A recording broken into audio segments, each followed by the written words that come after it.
নমস্কাৰ আমাৰ জল জীৱন মিছনৰ আঁচনিৰ কামসমূহ কেনেদৰে আমি কৰিছোঁ বা ৰাইজে প্ৰকৃতভাৱে উপকৃত হ'ব পাৰিছে নে নাই সেইখিনি নিৰীক্ষণ তথা পৰ্যবেক্ষণ কৰাৰ কাৰণে IIT মাদ্ৰাজ আৰু তামিলনাডু চৰকাৰৰ যৌথ প্ৰচেষ্টাত গঢ়ি লোৱা কিউব নামৰ এটা অৰ্গেনাইজেশ্যন আছে তেওঁলোকৰ দুজন টিমৰ মেম্বাৰ আহি আমাৰ ইয়াত উপস্থিত হৈছে যোৱাকালি তেওঁলোকে আহিছে গুৱাহাটীত থাকে আজি ইয়ালৈ আহিছে আজি আমি ইয়াত আৰম্ভ কৰিছোঁ আমাৰ ইয়াত মুঠ আমাৰ 5টা আঁচনি তেওঁলোকে পৰিদৰ্শন কৰিব সমস্ত দিশ তেওঁলোকে চাব প্ৰত্যেকটো আঁচনিৰ প্ৰত্যেকটো আমাৰ অংশ তেওঁলোকে নিৰীক্ষণ কৰিব ঠিকমতে কামখিনি হৈছে নে নাই আৰু ৰাইজৰ বিভিন্ন অংশৰ লগত তেওঁলোকে মত বিনিময় কৰিব আৰু তেওঁলোকক মানে এটা সাৰ্ভে কৰিব যাতে প্ৰকৃত উপকাৰটো জল জীৱনৰ মিছনৰ পৰা তেওঁলোকে পাইছে নে নাই বা ৰাইজৰ মতামত কেনেকুৱা আমি তেওঁলোকক মানে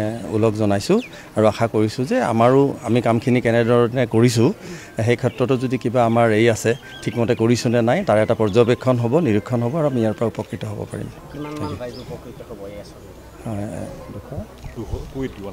এইখন আঁচনিৰ পৰা 281 ঘৰ মানুহ আমাৰ এইখন গাঁৱৰ উপকৃত হৈছে এইটো আঁচনিৰ পৰা আৰু ৰাইজৰ আজি যথেষ্ট মানে সঁহাৰি দেখিছোঁ গোটেই ৰাইজখিনি ওলাই আহিছে তেওঁলোকে এই কমিটি যিখন আহিছে তেওঁলোকৰ লগত মত বিনিময় কৰি আছে ধন্যবাদ Environment.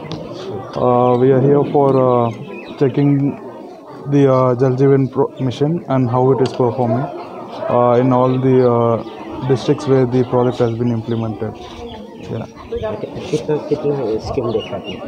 No, we have started just now. This is the first scheme we have arrived at. For the next 15 days, we have scheduled for 4 different districts. Our team has been dispersed to different places all across Assam. The audit report will be submitted by the Cube department. Just now we have started, not much to complain. Everything looks good. Yeah, it's good. Thank you.